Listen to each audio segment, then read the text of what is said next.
Welcome to In the Spotlight. I'm Abigail Pogrebin. Many people think that being a progressive and a Zionist is incompatible, but not Amanda Berman. She is the founder and executive director of the Zionist movement, or Zioness, where she works to empower and activate Zionists on the progressive left to stand proudly in social justice spaces as Jews and Zionists. She is also a civil rights attorney who previously worked to fight anti-Semitism legally, spearheading such groundbreaking initiatives as the International Action Against Kuwait Airways for its discrimination against Israeli nationals, and the dual cases against San Francisco State University for its constitutional and civil rights violations against Jewish and Israeli students and community members. Amanda is a seasoned speaker to every Jewish organization you can imagine. She graduated from the University of Pennsylvania with a BA in Diplomatic History and a Master of Governmental Administration. And she received her JD from the Benjamin N. Cardozo School of Law, where she was a public service scholar and served in the Bet Tzedek Legal Services Clinic, providing legal services to the underrepresented. Amanda, welcome to the broadcast. Thank you for having me. Good to have you. So for anyone who miraculously, shamefully has never heard of Zioness, how do you tell people what it is? So Zioness is a domestic social justice activist organization, and I really want to emphasize that because the name leads people to believe that we are a pro-Israel organization doing, foreign policy work. We are a domestic social justice activist organization for Jews and our allies who identify as Zionists and want to confront anti-Semitism in our activism. And we launched because, just as you said, so many people are told constantly, you can't be both progressive and Zionist. There is some dissonance there. There's some reason why Zionism is a right-wing value or Trumpian or something like that, when actually the vast majority of American Jews identify both with the political left and as Zionists, meaning they support the liberation and self-determination of the Jewish people in our ancestral homeland. And it didn't exist. Nothing like that existed. And nothing like that existed in when? 2016 was when you began to imagine it? Like, what made you actually say it's time for an organization like this? It's funny. It was totally an accident. I never would have anticipated starting an organization. I never wanted to run an organization. I started to experience things that told me there was a need for Zioness, but I assumed that there was already an organization in our Jewish landscape that could be responsive to what I was feeling. Namely, that in social justice spaces that I was part of my whole life, specifically, women's liberation spaces and reproductive justice spaces, but also racial justice, LGBTQ equality spaces, I was feeling alienated as a Jew. And there were assumptions being made about me as a Jew that I was a Zionist, which of course I am, but the assumption was inherently negative, that being a Zionist is something negative. And so I knew I was experiencing anti-Semitism, but I couldn't articulate it. I didn't know how to even, I didn't know that I could have explained what Zionism was. I knew it was part of my identity, but I didn't have the words or the language or certainly the confidence. And before we get to just where, again, what made you decide that an organization could maybe address this rift, what were you experiencing? Like when you say there was just these assumptions about you, what were the assumptions and how did you experience it? Was it something people said in the room when you were working on kind of a joint cause or protest or kind of a mission? Or was it just something you picked up that was more ephemeral? Both, which is so important. And I think for a lot of people who find Zioness and feel at home in it, they're experiencing it differently in different spaces. Sometimes it's a feeling. Sometimes there's an ostracization or just a comment, in the same way that Jews constantly everywhere, whether in progressive spaces or not, are experiencing some kind of comment that they feel is anti-Semitic. There's a lot of that in progressive spaces, but then there's also really overt, anti-Semitic language and even an anti-Semitic agenda in a lot of progressive spaces. And so what I was experiencing specifically in the summer of 2016, to your question, was, with the movement for Black Lives adopting a manifesto that called Israel an apartheid state, accused it of committing genocide, and most importantly, made that like a central part of the platform of, racial justice activism in America. So for me, it was like, but why? Why, whatever you think of Israel, why is that part of a racial justice movement? Or, certainly, why is it a central, part that needs to be called out and named? There's no other country in the world that experiences something like that. A few months after that, at the Standing Rock protests, I was not there, but the vice chair of our board was. The Standing Rock protests, for people who don't know, was a protest in support of the Sioux tribe, on Standing Rock land, protesting the construction of the Dakota Access Pipeline, which is a climate disaster and, of course, horrible for the indigenous Sioux tribe. And it was a major protest. The pipeline was very problematic for a lot of people. And the vice chair of our board was there, and she made an active choice to walk past a big banner that was associating the Sioux with the Palestinians in a way that was denying the indigeneity of Jews to the land of Israel. And she talks about how she made a conscious choice to abandon her Jewishness in order to be there in this climate justice space. And she was actually shot by a rubber bullet in the space. I mean, there are people who are making real sacrifices. She was fine, thank God, but making real sacrifices to be part of justice spaces where they have to actually abandon their identities to be there. But Amanda, that if someone's listening to you and they're saying, how can you miss the fact that there is a people that many, particularly young people, but people on the left, see as being oppressed, and they see Israel as being the oppressor. And that's why it's in the BLM charter or mission statement or platform, and that is why there's a sign at protests like that. How do you address people who say, like, there's a reasonable foundation of accusation against Jews because they equate Israeli policy with something that is oppressive? So there's a lot there. So first of all, I would never deny the lived experience of Palestinians, the oppression that Palestinians are experiencing both by their own governments, two governments, and by the Israeli government. That's not even a question. The question for me is whether American Jews who are fighting domestic social justice fights in America that affect our bodies, our lives, our health, our right to marry people who we want, people that we love who are immigrants and refugees, people that we love who are Black, who are Native, who are Hispanic, the idea that we should be held accountable for the policies and politics of the Israeli government, real or ostensible, and frankly, a lot of what the Israeli government is accused of is not real, is not accurate. Much of it is, but a lot of it is not. We're not responsible for that.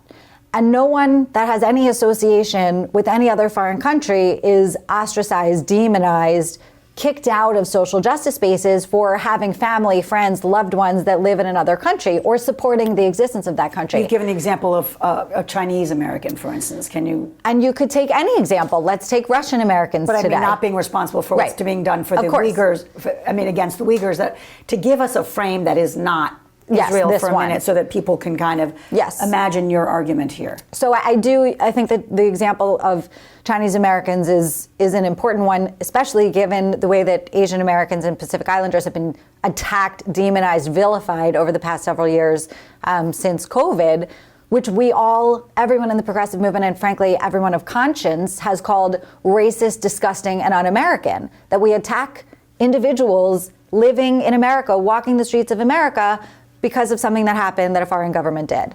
And even before COVID, would the progressive movement ever try to kick out a Chinese American from the Women's March, for example, because China is imprisoning 1 million Muslim Uyghurs or because of its occupation of Tibet? So the idea that Israel is uniquely evil is in itself anti-Semitic, even forgetting the fact that you're demonizing Jews who may have no relationship with Israel other than that it is the Jewish state. It is anti-Semitic to claim essentially that Jews are the only nation, the only people that have sovereignty that can handle the responsibility of sovereignty, that can't possibly live in a world where it is just for them to have equity in terms of a sovereign state in the way that other nations and peoples have sovereign states. But isn't there something that's unique to kind of our Jewish life and upbringing where there has been such an integration of social justice and, in a sense, Jewish identity? That feels kind of unique to us. And I think that's part of what you're seeing is the clashing of people saying, wait, I was raised to love the stranger, welcome the stranger, not put a stumbling block before the blind, have 36 times in the Torah more than any other charge is this idea of thinking about the other. Yes. And that this is a clash for me in that. And again, I'm speaking for kind of my children's age. They're in their 20s. They're on campuses where I don't have to tell you what they're hearing. Yep. So even though I understand that there's the overlay of like why uniquely Israel, why uniquely Jews, how do you respond to that that kind of conflict that many Jews are feeling? Well, listen, I think that's why it's so painful. I think because American Jews are raised to believe that Tikkun Olam is an essential part of our Jewish being, and that Zionism is also part of our Jewish being. And so when the world is telling us you can't live both of those things at the same time, you have to choose one, what a painful thing. And secondarily, I do think it is the world telling us, especially telling young people, that being a Zionist is racism, colonialism, white supremacy, genocide, all of the horrible things, imperialism, all of the horrible things that we know as progressives, are contradicting progressive values. It's really easy to internalize that. And what I am so inspired by Israel in this moment. We're having this conversation in a moment where hundreds of thousands of Israelis are protesting constantly. It's been like the 13th week of it. And it's astonishing. And, I've been having a lot of conversations. Obviously, it's very painful to watch what's going on in Israel. But to watch that show of force, of passion in protecting democracy, I have never seen anything like that anywhere in my lifetime, anywhere in the world, including here. And we had the same threat, as far as I'm concerned, to our democracy here. We didn't see anything like this in terms of showing up, fighting for the values that are at the foundation of Zionism, which is a Jewish state that is democratic. That is an essential component of Zionism. So what do Zionists do? So what actually does every day, what is Zionists doing? And so much of it seems like what has been successful in your organization is that you're showing up in places where, as you said before, someone who is Jewish and an activist might maybe keep that part of themselves kind of more on the low down, private. Yeah, so we as I said, we're a domestic activist organization. We're focused on domestic social justice issues. We have groups, chapters, whatever you want to call them, all over the country. How many? People. It fluctuates, honestly. It depends on the day. Depends on the day. Activism is hard and grassroots community building is hard. I think there's so much has changed since we first launched even. Our first kind of launch event, which was not intended to turn into an organization, but was in the summer of 2017. There was such an acute threat to our community. We were experiencing not only what happened with the Movement for Black Lives and the Standing Rock protest, but the Women's March and the Chicago Dyke March, where 3 Jewish lesbians were kicked out of the Dyke March for carrying a pride flag, a rainbow flag with a Jewish star on it. And they were told the Jewish star was triggering people and making them feel unsafe. That's really how we know that this anti-Zionism is just anti-Semitism. Jews are being attacked for having any association with Israel. Even having a Jewish star on a flag is seen as an association. So there were 3 lesbians who were marching and having a pride flag that had a Jewish star, a Mogen David. In the middle, yep. In the middle, and they were expelled from the march. Yep, that was in June of 2017. They were asked to leave because they were told that the Jewish star in the middle of their flag was too reminiscent of an Israeli flag, which of course also has a Jewish star in the middle, and it was triggering people and making them feel unsafe, and therefore these women couldn't participate in this event, which was supposed to be about their intersectional identities as women, lesbians, and Jews. And so, they wanted to be there with their full selves, and they were told, no, your Jewish self is not welcome here. And that was really the first time that it became a national conversation about, what is anti-Zionism? Is it just criticism of Israeli policy? Is it opposition to the oppression of Palestinians? Like, what is it actually? And in reality, we could talk about what it is theoretically, which of course is different for everyone who claims it, as an ideology. What it is in reality is demonizing Jews. At least in America, anti-Zionism is when Jews are attacked, demonized, ostracized for having a Jewish identity that includes Zionism, which, for me, I talk a lot about the fact that modern political Zionism, Herzl Zionism, was about a sovereign state in a world of nation states, but he didn't come up with the word Zionism out of nowhere. In fact, Nathan Birnbaum came up with the word Zionism, but it was based on Zion as the birthplace of the Jewish people, as the place that we pray toward in the diaspora for thousands of years, as the place that we celebrate at a wedding when we break the glass and honor the destruction of the Second Temple. I mean, every Jewish holiday, we have Passover is coming up. We will say next year in Jerusalem. So Zion is such an inherent part of Jewish faith, Jewish culture, Jewish religion, Jewish practice, Jewish peoplehood, the whole Jewish story. And so when you attack me as a Zionist, you're just attacking me as a Jew. So to go back to your question, what is Zioness. We are a national organization with groups of people that meet regularly in their communities. They are figuring out what progressive issues are most important to them. And we help them find partners that they can support, where they can do the social justice work they want. We also train them on how to confront effectively anti-Zionism and really any anti-Semitism that they experience in the progressive movement, if and when it happens. And we hope that it won't happen. And frankly, it often doesn't happen. I think we have this real fear in our community that any time you go into any progressive space, they're all going to be sitting around demonizing Jews and Zionists. And of course, that's not what's happening.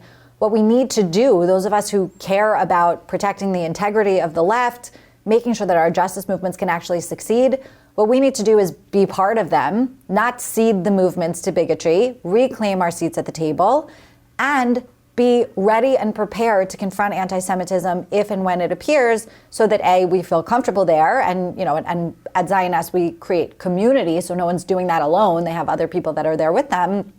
And again, we train them to have the conversation.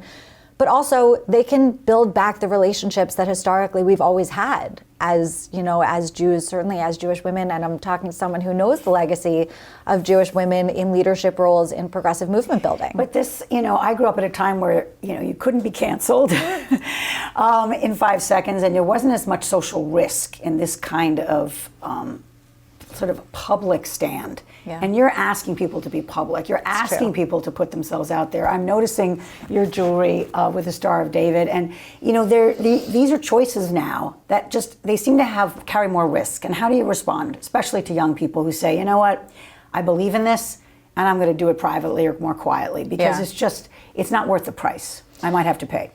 It's true. And there is a risk. And I can't kind of dance around that. I'm not going to minimize it. Sometimes, I'll be interviewing somebody who wants to come work at Zioness, and I'll say to them, are you sure you want to have Zionism on your resume for the rest of your life? Like, are you sure that you're progressive? You actually ask that? Absolutely. I mean, I am tattooed as a Zionist across my forehead.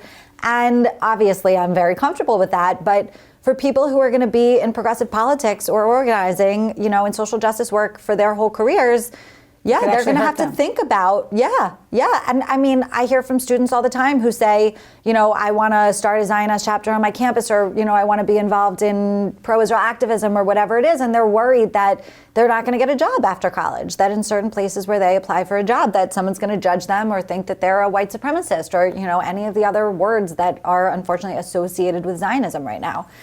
So I can't minimize that there is a risk. What I will say is that and I've experienced this over and over and over again since Zioness has existed, when we go into any social justice space and we are, wearing a Zioness t-shirt, or we have a poster that says, Zioness for reproductive freedom or whatever it is, we are identifying ourselves publicly as Zionists. What happens is overwhelmingly positive. It's not what we expect as a community. It's what I expect, having done this so many times now. There's interest. People ask questions. It's curiosity. It's curiosity. You're bringing the elephant into the room in a way that is not, it's provocative in some sense, but it's not antagonistic. We're not trying to start fights. We're trying to be who we are. Just start a conversation. We're trying to be there for the issue that we're going for, right? If we're at a reproductive freedom rally, we're not going to try to start a conversation, about the Israeli-Palestinian conflict. We're pro-choice. Yeah, and actually I'm really offended by the fact that people have brought the Israeli-Palestinian conflict into these spaces in the first place, because it's not the place, in my opinion, to have that conversation. So we're not going to have a conversation about foreign policy or, diplomacy or any of those issues. We are bringing our Zionism. We are bringing our full selves, just like the 3 women at the Chicago Dyke March did. We are not going to let anyone kick us out of any space without, confronting that, calling it what it is, which is anti-Semitism, and explaining to whoever tries to do something like that, here's why you're actually harming your own movement. Here's why all the people who are here for the right reasons are seeing you attack activists who are here for all the right reasons, who care about the same issues you do. Our movements will not succeed if we are removing people who don't pass a litmus test, who don't pass a purity test, who don't agree with you on 100% of things. But when you say, and you just did, this is not necessarily the place, and you sometimes are offended by the idea that we have to bring in the conversation about Palestinians in that space. Where should the conversation about Palestinians be happening in your organization? At Zioness. we actually don't talk about foreign policy at all. We don't take positions on... Why is Palestinians talking about foreign policy as opposed to the idea that there is a people, there are settlements, there's a humanitarian crisis, and there's a tremendous inequality? Like, why is that not a place for a progressive conversation at your organization? So the way we kind of handle this is that within our chapters, we encourage people to have whatever conversations they want to have. Organizationally, our mission is to empower and activate Jews and our allies to fight for social justice in America. Zionism is part of my identity. Being a Zionist doesn't mean that I support or oppose the Israeli government today or tomorrow. Obviously, you can assume I have a lot of feelings about today's Israeli government. But I don't owe anyone an explanation on what I think of Israel or the Israeli government or the conflict in order to fight for reproductive freedom in America. I am a woman who is affected by the overturning of Roe. I want to be part of spaces that are advancing reproductive health, reproductive freedom, and reproductive justice because I live in America. It affects my body, my rights, my health. For me to have to defend my Zionism by engaging in a conversation about the Israeli-Palestinian conflict is outrageous. In the same way we would never ask a Chinese American, as we were talking about, to defend her belief that China should continue to exist. Or an American, because I'm sitting here saying it's so hard to divorce or separate someone's Zionist identity with being able to stand by what Zionism represents right now. I'm not accepting apartheid and discrimination. I'm saying that when someone is conflicted about the conflict, when someone is having misgivings about what Israel stands for, is doing, and stands up as a Zionist, there's a struggle there. And I would think that Zionists could help someone with that struggle, because progressive values are part of why I'm struggling. Right. I understand it. What I would say is we exist because we need to fight anti-Semitism in America, which manifests as anti-Zionism, as if there is no problem in the Middle East. We also need to fight the government of Israel, and hundreds of thousands of Israelis are doing that, as if there is no unbelievable rise in anti-Semitism all around the world. They're not the same problem. And anti-Zionism existed long before a Bibi government with Smotrich and Ben-Gvir and Levin, right? Anti-Zionism has existed potentially for 100 years. I often use the example, people don't think about this. When's the first time Jews were actively demonized as Zionists? When would you say? I don't know. I say 1905, the Protocols of the Elders of Zion, which inspired the Holocaust. The demonization of Jews, the idea that this manipulative cabal of Jews is trying to control the world, dominate the world. Again, the inspiration for Mein Kampf and the Nazi regime was demonizing Zionists. And it was based on the Zionist Congress in 1897. They said there was this convening of Jews when Herzl convened Jews to talk about a Jewish homeland. That's what inspired the Protocols of the Elders of Zion, which again inspired the Holocaust. The idea that demonizing Zionists is because of the Israeli government or because of the oppression of Palestinians is just wrong. So many Zionists, as you know, actively oppose the oppression of Palestinians, actively fight for and believe in two states.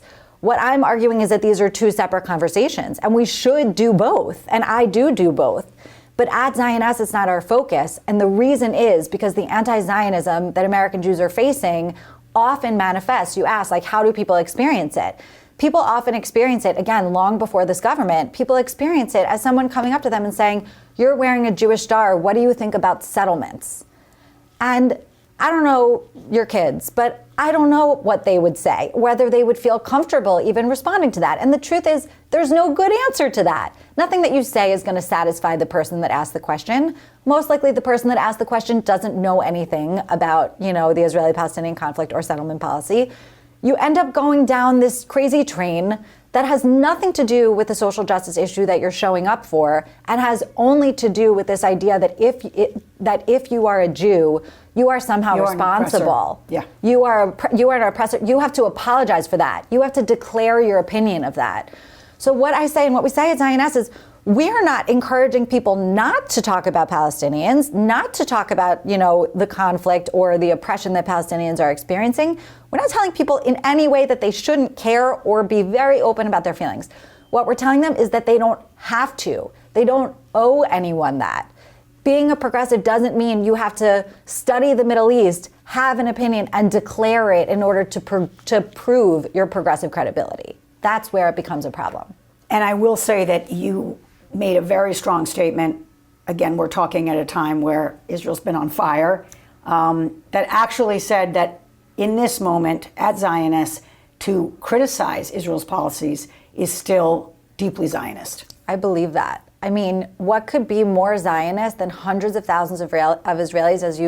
If you read the open letter that I put out to the Zionist community, I talked about how I went to a protest. I was in Israel a few weeks ago, and I was literally surrounded by hundreds of thousands of Israeli flags waving. I mean, it was the most stunning, overwhelming feeling and vision to see. And I wrote in the letter that I was there with Ethiopian Israeli friends, Arab Israeli friends. I was standing immediately next to former Prime Minister Ehud Olmert, who was also there protesting. I mean, it was left, right, religious, secular, Sabra Olim. It was everyone. It was the whole of Israeli society coming together to protect their democracy, which again is the foundation of Zionism, a Jewish democracy.